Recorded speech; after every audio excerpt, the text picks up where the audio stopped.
ఈరోజు vitamin B twelve లోపిస్తే మనకి ఎలాంటి ప్రాబ్లమ్స్ వస్తాయి, అంటే విటమిన్ బి ట్వెల్వ్ లోపం వల్ల మనం ఎలాంటి అనారోగ్యాల పాలవుతున్నాము, విటమిన్ బి ట్వెల్వ్ని మనకి దేని నుంచి మనకి సోర్స్ ఎక్కువగా ఉన్న ఏవి తినడం వల్ల మనకు ఈ ప్రాబ్లం నుంచి మనం బయటపడవచ్చు. ఈ విషయాలన్నీ తెలియజేయడానికి మనతో పాటు ఉన్నారు ఎండి ఆయుర్వేద డాక్టర్ సిఎస్ శ్వేత గారు. మేడంతోనే మాట్లాడదాము. మేడంతో మాట్లాడి మనం ఈ విషయాలన్నీ తెలుసుకుందామండి. నమస్తే మ్యామ్. నమస్తే మేడం, విటమిన్ బి ట్వెల్వ్ మన ఆరోగ్యంగా ఉండే ఒక మనిషి ఆరోగ్యంగా ఉండాలంటే విటమిన్ బి ట్వెల్వ్ అవసరం అని చెప్పేసి అందరూ డాక్టర్స్ చెప్తా ఉంటారు. సో అది లోపిస్తే మనకి ఎలాంటి ప్రాబ్లమ్స్ వస్తాయి, మనకు విటమిన్ బి ట్వెల్వ్ దొరికే బెస్ట్ ఫుడ్స్ ఏంటి? యాక్చువల్లీ ఇప్పుడు మనకి అందరికీ కావాల్సిన విషయమే విటమిన్ బి12 అనేది. చాలామంది డెఫిషియెంట్లో ఉన్నారు. అంటే వెజిటేరియన్స్ అయినా నాన్ వెజిటేరియన్స్ అయినా ఎవరైనా సరే విటమిన్ బి12 డెఫిషియన్సీ ఎక్కువ ఉంది. యాక్చువల్లీ మనం ముందు మాట్లాడుకునే ముందు విటమిన్ బి12 అసలు మనకి బాడీకి ఎందుకు అవసరం అంటే కనుక మన బాడీలో ప్రతి పార్ట్ నరాలతో సంబంధించి ఉంటుంది. మన యాక్టివిటీ కానీ ఏదైనా సరే, అంటే బ్లడ్ ఫ్లోని పక్కన పెడితే ఇంకో ఆప్షన్ ఏంటంటే నరాలు. ఆ నరాలకి ఒక స్ట్రక్చర్ ఉంటుంది అనమాట. ఆ చుట్టూ మైలిన్ షీట్స్ అంటాం. ఆ మైలిన్ షీట్స్ ద్వారానే మనకి బ్రెయిన్ నుంచి హ్యాండ్కి కనెక్షన్, మూమెంట్ చెప్పడం కానీ ట్రాన్స్మిట్ చేయడం, న్యూరో ట్రాన్స్మిటర్స్ అంటారు. ఆ కనెక్షన్ వల్లే న్యూరో ట్రాన్స్మిటర్స్ వల్లే సిగ్నలింగ్ అనేది జరుగుతుంది. సో కాబట్టి ఆ సిగ్నల్ బ్రెయిన్ కమాండ్ చేస్తుంది, నీ హ్యాండ్ ఇక్కడ పట్టుకో, ఇప్పుడు ఇలాగా. అదే ఇన్వాలంటరీ మూమెంట్ కూడా జరుగుతుంటుంది మనకు ఒక్కొక్కసారి. పట్టుమని ఏదైనా వచ్చినప్పుడు కొట్టడం కానీ దగ్గరికి వచ్చినప్పుడు, ఎందుకంటే బ్రెయిన్ కమాండ్ ఇస్తుంది హ్యాండ్కి ఇది చెయ్యి అని చెప్పి.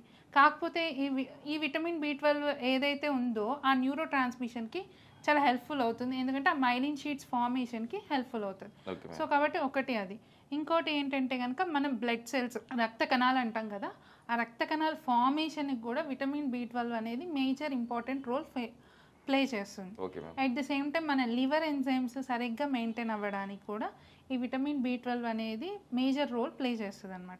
సో కాబట్టి అందువల్ల విటమిన్ బి12 డెఫిషియన్సీ వల్ల మనకి మెయిన్గా ఎక్కువ తిమ్మిళ్ళు, కాళ్ళు చేతులు తిమ్మిళ్ళు రావడం కానీ, నరాల బలహీనత రావడం కానీ, నెక్స్ట్ ఊరికే చికాకు రావడం, ఊరికే ఫ్రస్ట్రేట్ అవుతూ ఉంటారు.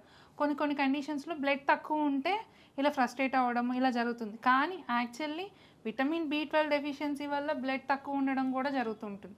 సో కాబట్టి అలాంటి కండిషన్స్లో కానీ అలాంటివి జరుగుతూ ఉంటాయి. నెక్స్ట్ లో కాన్సన్ట్రేషన్ అనేది అలాంటి వాళ్ళు బి12 డెఫిషియన్సీ ఉన్న వాళ్ళలో తక్కువ ఉంటుంది.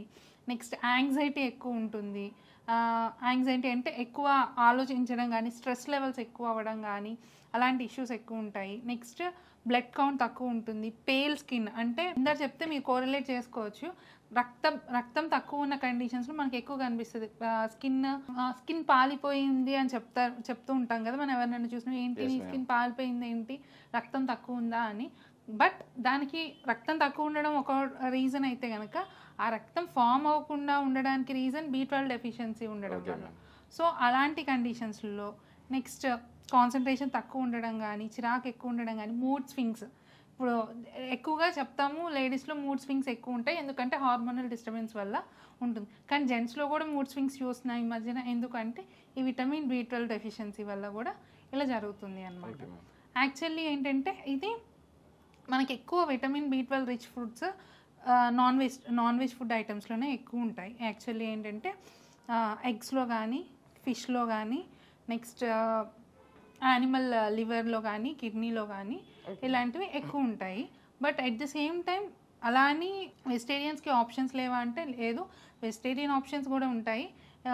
లైక్ నువ్వులు. అందుకని మనం ఎక్కువ యాక్చువల్లీ ఆలోచిస్తే ఇదివరకు ఎక్కువ నువ్వుల పొడి చేసి పక్కన పెట్టుకునేవాళ్ళు. అండ్ ఏదైనా ఫ్రై ఐటమ్ కానీ ఏదైనా చేసినప్పుడు ఆ నువ్వుల పొడి పైన చల్లేసేవాళ్ళు. ఎందుకంటే ఆ విటమిన్ బి12 డెఫిషియన్సీస్ వెజిటేరియన్స్లో కానీ నాన్ వెజిటేరియన్స్లో కానీ తక్కువ ఉండడం కోసం, విటమిన్ బి12 సరిగ్గా అందడం కోసం ఇలాంటివి చేసేవాళ్ళు. And at the same time ఇప్పుడు అందరికీ తెలియాలంటే పంకిన్ సీడ్స్ అంటాం, బాగా దొరుకుతున్నాయి. అండ్ చాలామందికి తెలిసింది కూడా, ఇంకా తెలియని వాళ్ళు కూడా తెలుసుకోవచ్చు. రోజు ఒక గుప్పెడు or half of your fist తీసుకుని ఏదో స్నాక్ ఐటెంలా కానీ ఎలాగైనా సరే మనం తీసుకుంటూ ఉంటే కనుక మనకి విటమిన్ బి12 అనే సోర్స్ ఎక్కువ అవైలబిలిటీ ఉంటుంది. ఎట్ ది సేమ్ టైం నేను బాగానే తీసుకుంటున్నాను విటమిన్ బి12 రిచ్ ఉన్న ఫుడ్స్, నేను నాన్ వెజిటేరియన్, ఎగ్ తింటున్నాను, నెక్స్ట్ ఫిష్ తింటున్నాను, లివర్ తింటున్నాను, అన్నీ తింటున్నాను, బట్ నాకు మళ్ళీ B12 డెఫిషియన్సీ ఉందంటారు. Okay madam. అని కండిషన్స్ కూడా ఉన్నాయి. ఇక్కడ అప్పుడు ఏమవుతుంది అంటే కనుక మనం B12 తీసుకుంటున్నాం, బట్ దాన్ని బాడీ అబ్జార్బ్ చేసుకోవట్లేదు. ఎందుకు అంటే మనకున్న గ్యాస్ట్రిక్ ఇష్యూస్ వల్ల, మనకి డైజెషన్ ఆర్ మెటబాలిజం ఇష్యూస్ వల్ల అది అబ్జార్ప్షన్ జరగట్లేదు. విటమిన్ B12 మనం ఎంత తీసుకున్నా అబ్జార్ప్షన్ జరగట్లేదు. సో అలాంటి కండిషన్స్లో ఏంటంటే మనం ఫస్ట్, అందుకే ఆయుర్వేదిక్లో ఎప్పుడు చెప్తామంటే ఏ ప్రాబ్లం అయినా సరే ముందు మీ పొట్టతోనే మొదలవుతుంది.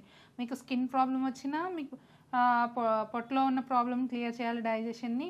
మీకు ఏమన్నా బ్లడ్ ప్రాబ్లమ్స్ వచ్చినా ఫస్ట్ డైజెషన్నే కరెక్ట్ చేయాలి. ఆర్ ఇంకేం ఇష్యూస్ వచ్చినా సరే ఫస్ట్ డైజెషన్నే కరెక్ట్ చేయాలని చెప్తారు. ఎందుకంటే ఏదైనా సరే అక్కడి నుంచే మొదలవుతుంది. అండ్ నేను ప్రాక్టికల్గా పేషెంట్స్లో చూసేది ఏంటంటే, జాయింట్ పెయిన్స్ అని వస్తారు, వచ్చినప్పుడు మెడిసిన్స్ ఇస్తాం, కానీ ఆ మెడిసిన్స్ కూడా డైజెస్ట్ చేసుకోలేక మళ్ళీ ఇబ్బంది పడే వాళ్ళు ఉంటారు. సో కాబట్టి ఫస్ట్ మన డైజెషన్ అనేది చాలా important. At the same time ఈ B12 యొక్క మెటబాలిజంకి ఆర్ డైజెషన్కి ఇంకా మనకి పెరుగు అనేది మంచి ప్రోబయాటిక్ అంటాం కదా, అలాగే పెరుగు అనేది చాలా హెల్ప్ఫుల్ అవుతుంది. సో అబ్జార్ప్షన్ లెవెల్ని పెంచడానికి. సో డైలీ నైట్ టైం కాదు, బట్ మార్నింగ్ ఆఫ్టర్నూన్ లంచ్లో కర్డ్ తినడం అలవాటు చేసుకోవాలి. And at the same time pumpkin seeds అని చెప్పాం కదా, అది ఇంకేమైనా డైజెషన్ ఇష్యూస్ ఉంటే కనుక అవన్నీ క్లియర్ చేసుకుంటే కనుక B12 ఫుల్ బాడీలో ఉంటుంది అండ్ ఎనర్జీగా ఉంటారు. మేడం, విటమిన్ B12 లోపం వల్ల ఎలాంటి కాంప్లికేషన్స్ వస్తాయి? అండ్ విటమిన్ B12 మనకు దేని నుంచి దొరుకుతుంది? ఎలాంటి ఫుడ్స్ తీసుకోవాలి? అసలు విటమిన్ B12 లేకపోతే మన ఆరోగ్య పరిస్థితి ఏంటి? ఇవి చాలా చక్కగా వివరించారు. మన ప్రేక్షకులు కూడా దీన్ని గమనిస్తూ ఉన్నారు. షూర్గా మీరు చెప్పినట్టు చేస్తారు, వాళ్ళ విటమిన్ B12 లోపం నుంచి బయటపడతారని చెప్పి ఆశిద్దాం. Thank you ma'am.